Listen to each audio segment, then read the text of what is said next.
자, 오늘 주제는 지능이죠. 인공지능과 자연지능에 대한 것입니다.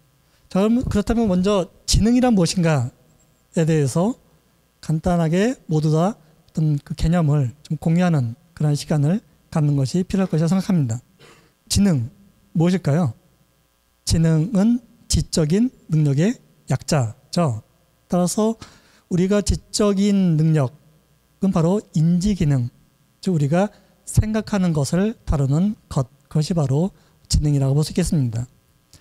어떤 사람들은 지능을 지능검사 점수, 소위 말해서 IQ라고 이야기하는 사람들도 있고, 어떤 사람들은 지능을 결정되어 있는 지능이다, 혹은 계속 변하면서 움직이는 지능이다, 또는 어떤 사람들은 일반화된 지능, 혹은 특수한 지능, 이렇게 지능을 나름대로 정의를 하고 있습니다만, 그 많은 다양한 지능 연구자들이 공통적으로 지능에 대해서 인정하는 속성 두 가지가 있습니다.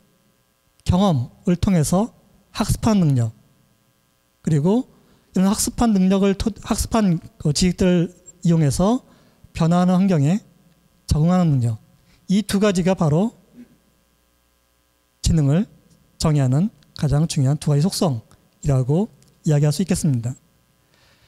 그렇다면 세상에서 가장 지적인 존재가 무엇이죠?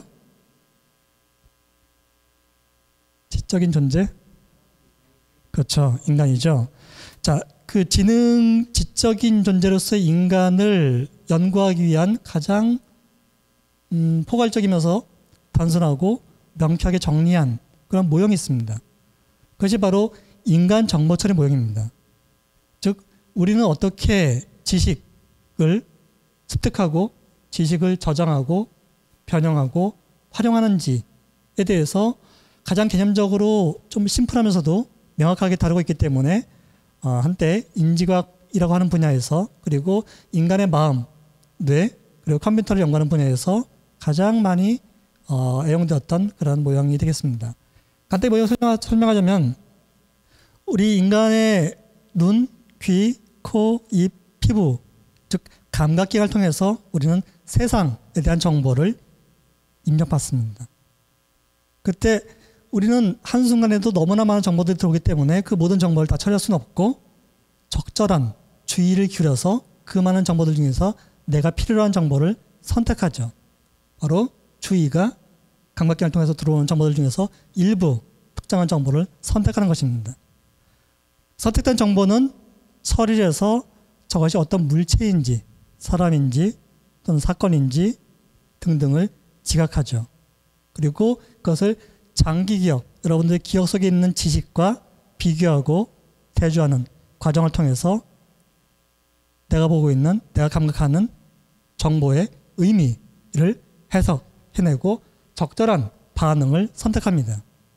그리고 우리는 행동하고, 행동을 통해서 세상이 어떻게 바뀌었는가를 피드백을 받고 다시 이 정보의 순환구조, 정보 처리 과정은 끊임없이 반복되고 이어나가면서 우리는 세상과 상호작용하고 있는 것이죠.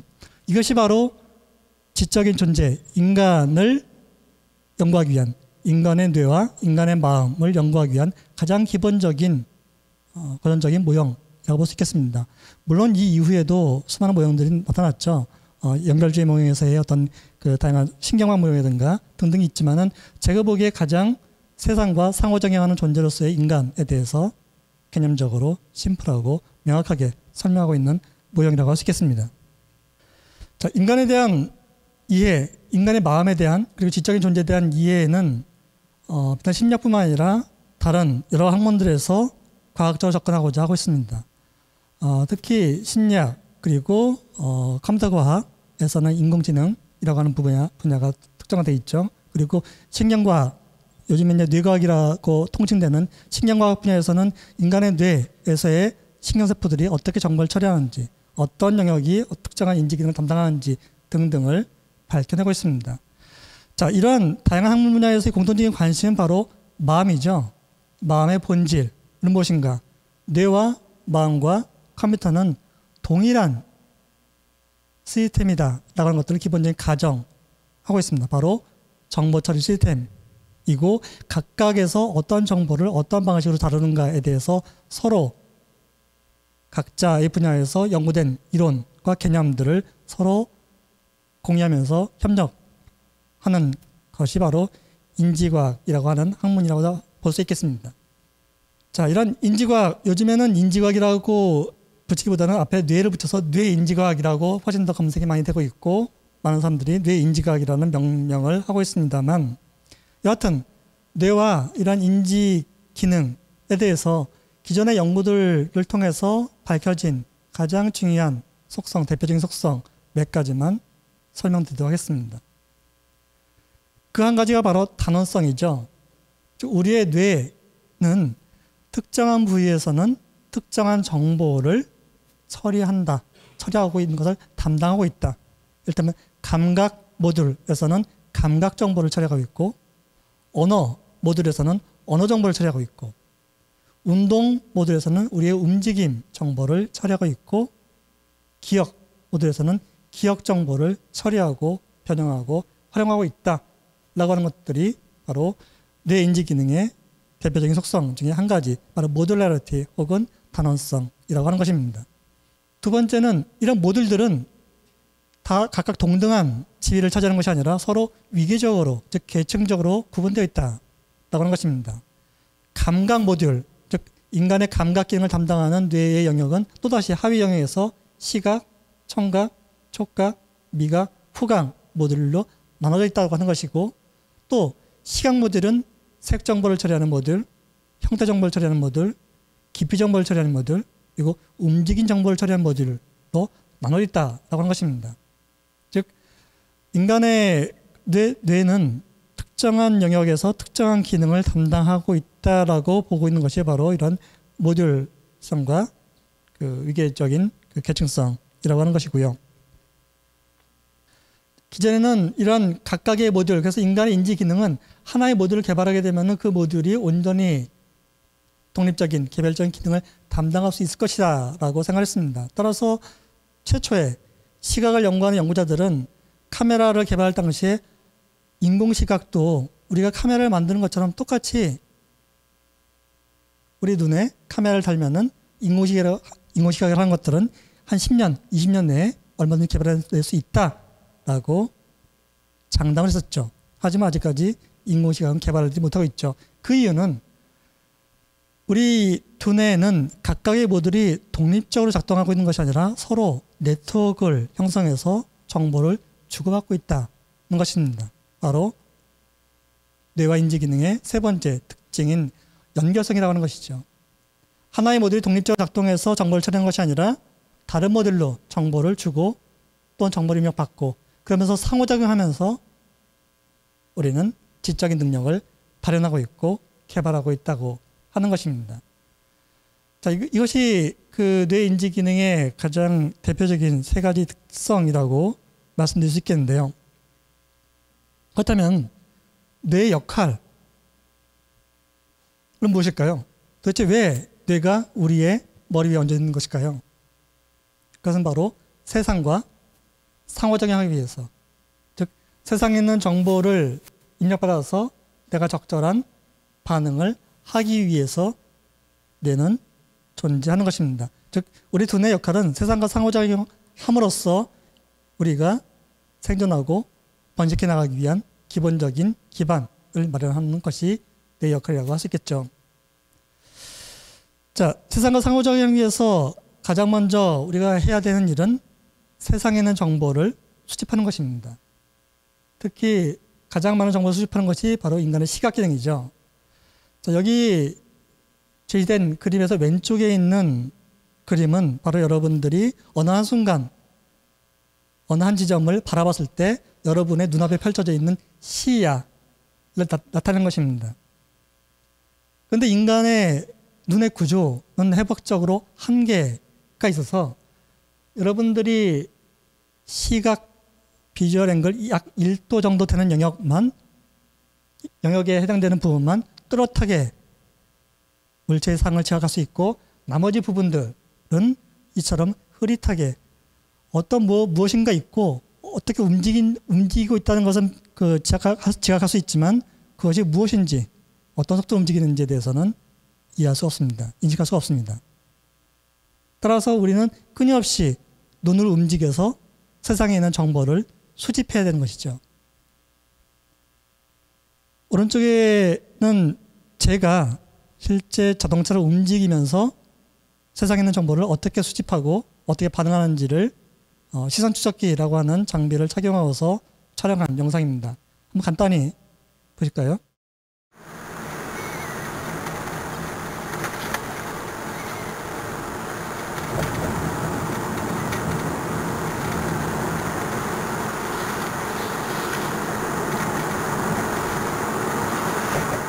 정보를 처리하는 첫 단계는 바로 정보를 수집하는 것입니다. 제가 여기서 정보를 입력하는 것이 아니라 수집한다고 한 것은 바로 능동적인 역할을 부여하고 있기 때문이죠. 즉 단순히 주어진 정보를 그대로 받아들이는 것이 아니라 적극적으로 정보를 선택하고 처리한다는 의미에서 정보를 수집한다는 것입니다. 자, 이렇게 수집된 정보는 처음부터 그 정보의 의미를 우리가 해석하고 이해할 수 있는 것이 아니라 어떤 입력된 정보, 수집된 정보를 어떤 식으로든 의미를 분석하고 해석하는 과정이 필요합니다. 자, 여기 보이는 왼쪽의 그림은 우리가 시각 정보 처리의 초기 단계에서 핀점과 검은 얼룩으로 이루어져 있는 이러한 세상을 지각하는 가장 기초적인 기본적인 처리 1단계에 해당되는 그 이미지입니다. 사람들은 어떤 무의미해 보이는 그리고 아무런 그 의미 없이 좀 혼란스러워 보이는 그런 것들은 참지 못하는, 따라서 어떻게든지 의미를 부여하고 질서를 부여하고자 하는 그러한 본능적인 특성을 가지고 있습니다. 이러한 검은 점과 흰 얼룩으로 구성되어 있는 점에서도 사람들은 본능적으로 여기서 어떤 의미 있는 패턴을 추출해내고자 합니다. 왜냐하면 무질서하고 혼란스러운 정보는 우리가 참지 못하기 때문에. 자, 여러분들은 얼마나 무질서한 정보를 잘 참아낼 수 있는지 한번 테스트 한번 해볼까요? 자, 여기서 어떤 의미 있는 패턴이 보이시나요? 맞습니다. 달마시안이라고 하는 부분, 머리, 몸, 다리, 즉 달마시안 개를 여기서 우리는 찾아볼 수 있죠. 여러분들은 아마 무질서한 정보를 두고 인내하는 능력이 아주 뛰어나신 분들이라고 생각이 됩니다. 자, 이처럼 우리는 무의미해 보이는 정보에서 나름대로 어떤 패턴을 발견하려고 하는 그러한 본능적인 특성을 타고 태어났습니다. 따라서 우리가 세상을 이해하고 분석하기 위해서 이렇게 무질서한 것들의 어떤 규칙을 의미 있는 패턴을 찾는 이유는 그만큼 우리가 처리해야 될 정보가 너무 많기 때문에, 그래서 의미 있는 정보만 빠르게 뽑아내서 신속하게 반응하기 위해서 정보를 찾는 것이죠. 자, 오른쪽에는 흰 어떤 입체적인 도형과 청색의 바탕이 있습니다. 여기서 어떤 의미 있는 패턴을 발견하셨나요? 라이프, 그렇죠? 다들 보였어요? 자, 파란색 LIFE 라고 밑에 글자는 타이, 역시 읽을 수 있죠. 자, 이것은 전경과 배경, 즉 의미 있는 어떤 물체와 배경과 역전된 그런 상이기 때문에 첫눈에 발견하기보다는 좀 더 시간이 걸렸을 것입니다. 여하튼 우리는 세상을 지각하고 해석할 때 의미 있는 패턴을 발견하려고 끊임없이 노력을 합니다. 때로는 이러한 노력들이 순수하게 데이터, 즉 세상에 있는 데이터를 분석하고 조합하고 해석하는 과정에서 단순하게 아래에서 위로, 즉 정보를 로 데이터를 가공해서 거기다 의미를 부여하고 해석하고 그러한 처리를 하기에는 너무나 많은 시간이 들기 때문에 때로는 탑다운 방식으로, 즉 여러분들이 기존에 가지고 있는 지식과 경험, 원리, 원칙을 가지고서 데이터들을 분석하고 해석하기도 합니다. 그러기에 우리는 세상에 있는 정보를 무의식적으로 추론하기도 한다는 것이죠.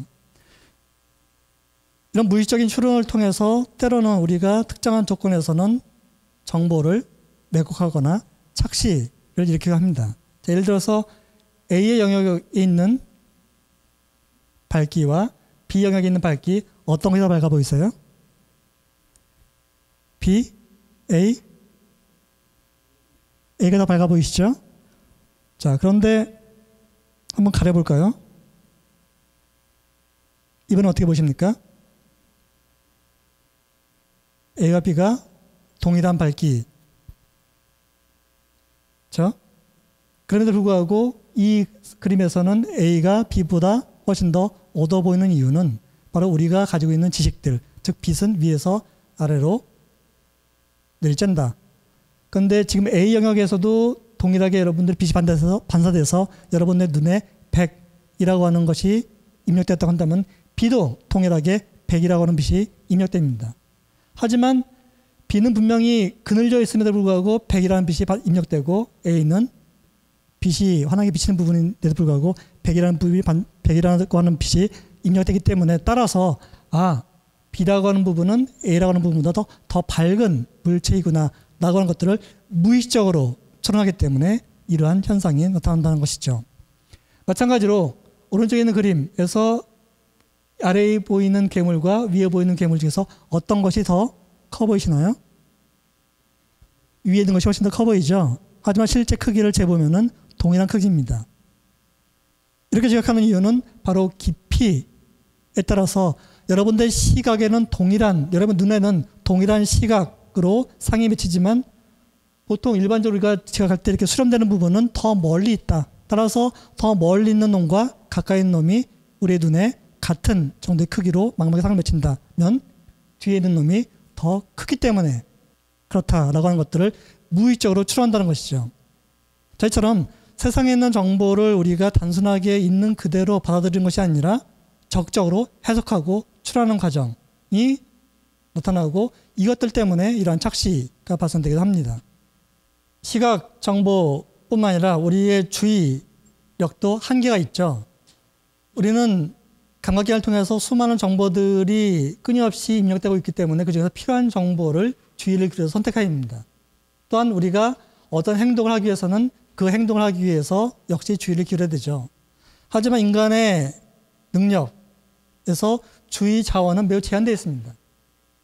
우리는 한순간에 멀티태스킹을 하는 것 같지만 사실은 주의는 시리얼하게 한순간에 한 가지 일밖에 하지 못해요. 하지만 그것이 너무 빨리 이루어지기 때문에 한 번에 동시에 여러 가지 일을 하는 것처럼 느끼기도 하죠. 하지만 주의 자원이 제한되어 있기 때문에 때로는 우리는 분명히 우리 눈앞에 벌어지고 있음에도 불구하고 이해하지 못하고 지각하지 못하고 넘어가기도 합니다. 여기 보이는 부주의 맹시는 그 한 가지 예이죠. 한번 같이 볼까요?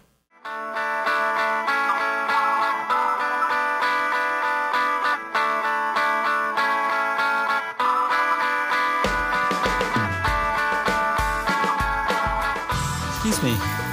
Looking for the skyline?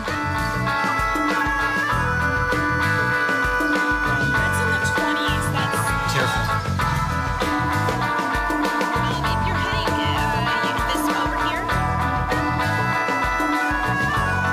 Excuse me? It's a row.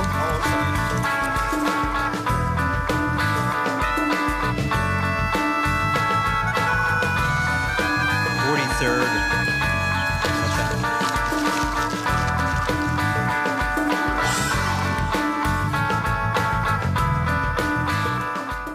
우리 눈앞에 뻔히 벌어지고 있는 상황이지만 내가 주의를 어디에다 두고 있느냐에 따라서 전혀 지각하거나 인식하지 못하는 그러한 상황이라고 하는 것이죠. 바로 인간의 주의 자원이 제한되기 때문에 우리는 세상에 있는 정보들을 다 처리하는 것이 아니라 내가 관심 있는 정보만 처리하고 인식하고 해석하고 있다는 것입니다. 자, 기억 역시 마찬가지죠. 우리의 기억 용량은 무제한인 것 같지만 사실은 기억 용량도 제한되어 있습니다. 한번 여러분들의 기억 용량 얼마나 되는지 간단히 테스트 한번 해보겠습니다. 자, 여기 있는 글자들 한번 눈으로 훑어봐 주시고, 자, 방금 전에 봤던 목록들 중에서 꿈이라고 하는 단어가 있었나요? 별이라고 하는 단어가 있었나요? 새벽, 잠, 네, 있다고 하시는 분도 계셨죠? 어디에도 잠이라고 하는 단어는 없었습니다. 자, 그 이유는 우리는 어떠한 정보를 있는 그대로 지적하는 것이 아니라 거기서 의미를 추출해서 기억하기 때문에 여러분들은 직접 경험하지 않았지만 보았다라고 착각하는 사람이 우리 10명 중에 6명은 이 같은 정보들을 보고 나서 며칠 후에 자, 그때 보았던 단어들을 한번 기억해 보세요. 했을 때 잠을 보았다라고 대답하게 된다는 것이죠. 바로 인간의 제한되어 있는 어떤 그 한계가 바로 이런 현상을 일으키는 것입니다. 이것은 우리가 그 정보를 선택할 때에도 유사한 일이 나타나는데요. 사람들에게 ABCD 블라인드 테스트를 했습니다.